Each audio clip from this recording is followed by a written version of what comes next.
Antenados na Arte, tudo bem com vocês? Como é que vocês estão? Espero que esteja tudo tranquilo e favorável. Então, na aula de hoje, nós iremos falar sobre o sentir na arte. Esse termo sentir, esse verbo, ele está ligado às emoções, aos sentimentos na arte. Então, se liga aqui e vejam essas seguintes afirmações, essas frases. A arte desperta as emoções. Quem nunca ouviu essa expressão ou quem nunca falou ela ou parafraseou? A arte tem o poder de transformar as pessoas.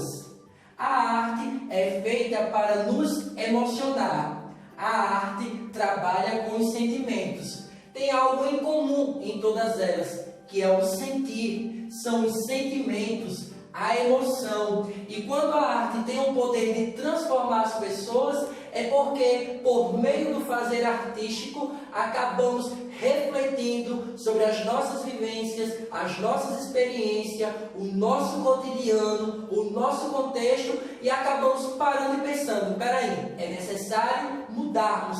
Por isso que em todas as apresentações é necessário que nós estejamos muito atentos para entender e apreciar tudo aquilo que quer ser trabalhado por meio de uma pintura, de uma escultura, de um filme, de uma dança, de uma música, de uma encenação. Então, o sentir na arte, ele vai muito mais além do que um simples gosto. Eu gosto ou deixo de gostar. Muito pelo contrário, é o apreciar, o observar, o se encantar e o sentir. Por isso que uma das características principais da arte é a sensibilidade. Falou em arte, nós estamos falando sobre sensibilidade, porque quando nós lemos uma determinada obra, seja ela escrita ou de forma visual, é necessário que a gente procure entender qual foi a intenção, a emoção, o que chamou a atenção do artista para promover aquele fazer artístico.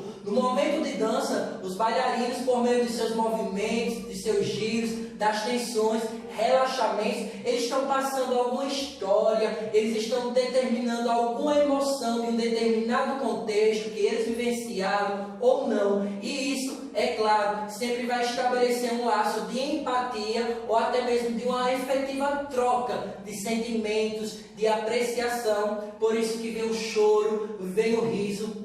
O artista também, quando ele está tocando seu instrumento, ele procura a nota precisa e aquilo que ele está sentindo, ele tenta transmitir por meio daquelas notas musicais para o seu público. É por isso que vem a salva de pé, vem o choro, os gritos, porque tudo isso nos desperta para o fazer artístico e as reflexões que elas traz por meio da arte. Tudo bem? Deu para se ligar nisso? Então fica comigo que temos mais aprendizagem.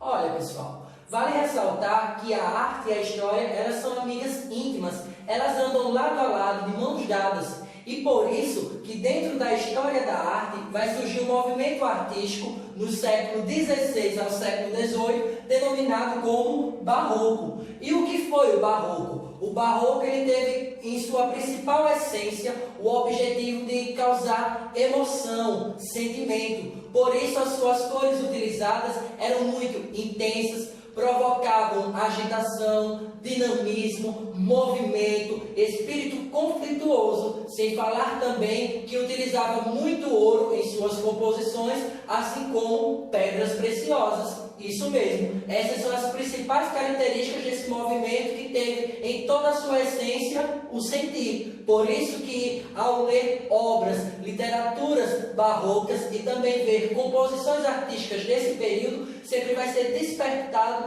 esse sentimento, essa emoção conflituosa de conflitos, de desavenças, de sobriedade, entenderam? Além disso, vale a pena ressaltar um outro movimento artístico denominado de expressionismo, só que ele é um pouco mais recente, ele é do século XX. Vai trazer a negação da beleza e sempre vai tratar temas polêmicos, de tristeza, de tensão, a expressão literalmente daquelas emoções que muitos dizem emoções negativas.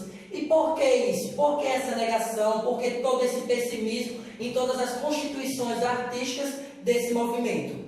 Bem, em primeiro momento vale ressaltar que o mundo estava passando pela Primeira Guerra Mundial. Então, depois de tudo que aconteceu, das mortes, das tragédias, das destruições de territórios, das consequências que vieram pós-guerra, os artistas expressionistas, eles pensaram o seguinte, que tudo isso devia ser a culpa à burguesia. Então, tudo que era atrelado à beleza estética ou padrão de beleza enaltecido e até mesmo apreciado pela burguesia foi deixado de lado. E os expressionistas, eles acabaram representando em suas obras a população que era mais afetada, que eram os trabalhadores, o povo, justamente eles que vão ser mais representados dentro das obras expressionistas, isso mesmo. Então, dentro dessas composições, sempre é utilizado para representar o bem, seres angelicais, celestiais, as cores verdes e azuis.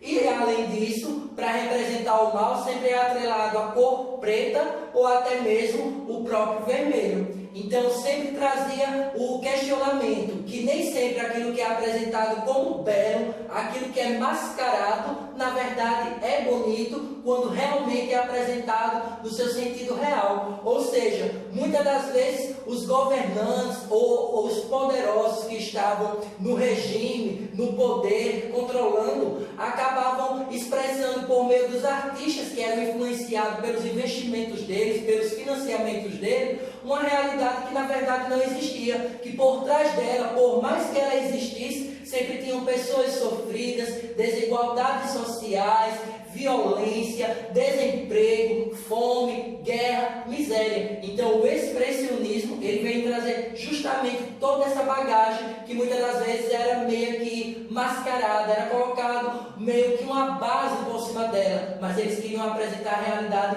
tal como ela é, não exaltar apenas o que é belo, o que é satisfatório, o que é alegre, as vitórias, mas também todas as contradições desses termos que eu passei para vocês. Deu para compreender? Por isso que alguns artistas acabavam indo para algumas batalhas ou para alguns lugares que provavelmente já tinham passado por alguma situação econômica, política e social e começavam a registrar os conflitos, as guerras, as vitórias, as tensões, isso mesmo. Teve um que acabou indo para o norte da África e no seu caderno ele começou a registrar todos esses momentos. Por isso que as suas obras elas sempre são voltadas para um teor nostálgico, de reflexão, de depressão, entendeu?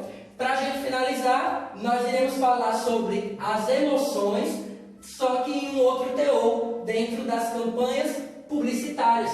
Vocês sabem que as campanhas publicitárias acabam se utilizando da emoção justamente para atingir, vender o seu produto e principalmente alcançar o seu público-alvo. Então, uma das campanhas que ficou bastante conhecida recentemente foi uma campanha lá de 2015, onde uma rede de supermercado acabou fazendo uma propaganda de seus alimentos ou do espírito natalino da seguinte forma: um certo idoso, todos os anos, convidava seus familiares, filhos, netos para ir para sua casa para a ceia de Natal. E todos os anos acabavam dizendo que não dava para ir, que tiveram compromisso com os estudos, com o trabalho, que não ia dar para chegar a tempo, e ele acabava ceando sozinho. E isso eles falavam de última hora. Então ele preparava toda a ceia e acabava ceando sozinho. Depois de alguns anos, esses familiares acabaram recebendo uma carta dizendo que o idoso tinha falecido. Então eles se desesperaram, saíram da escola, do trabalho, pediram férias antecipadas, se programaram e foram justamente para a casa do idoso, isso no período do Natal. E quando chegaram lá, eles olharam para a mesa, que estava repleta de alimentos, da ceia de Natal, estava toda organizada. Quando eles menos esperam, a luz acendeu e quem apareceu? O idoso. Aí ele perguntou: é necessário que acontecesse a minha morte para a minha família poder se reunir? Então dá para entender também o teor que a emoção pode trazer, a reflexão, a chamada para a realidade. Tem um outro artista também que ele acabou compondo um livro com 109 imagens, que o título do livro ficou chamado de a Terra. E quando ele compôs esse livro, ele quis representar justamente as dificuldades econômicas, as desigualdades, as pessoas mais vulneráveis da sociedade, como os garimpeiros, os sem terras, os agricultores, os moradores de rua, e ele acabou enaltecendo e trazendo tudo isso para a sua obra, que ficou bastante conhecida. E quem foi esse autor desse livro? Foi o fotógrafo Sebastião Salgado. Então deu para compreender como a emoção ela está presente dentro da composição artística, dentro dos movimentos artísticos que nós falamos, que enfatizaram a realidade, realmente todas as desigualdades, as calamidades sociais, financeiras. Será que deu para esclarecer tudo que nós quisemos trabalhar dentro dessa aula? Eu espero que sim, espero que mais uma vez eu tenha contribuído para a sua aprendizagem dentro da arte. Até a próxima e um forte abraço virtual.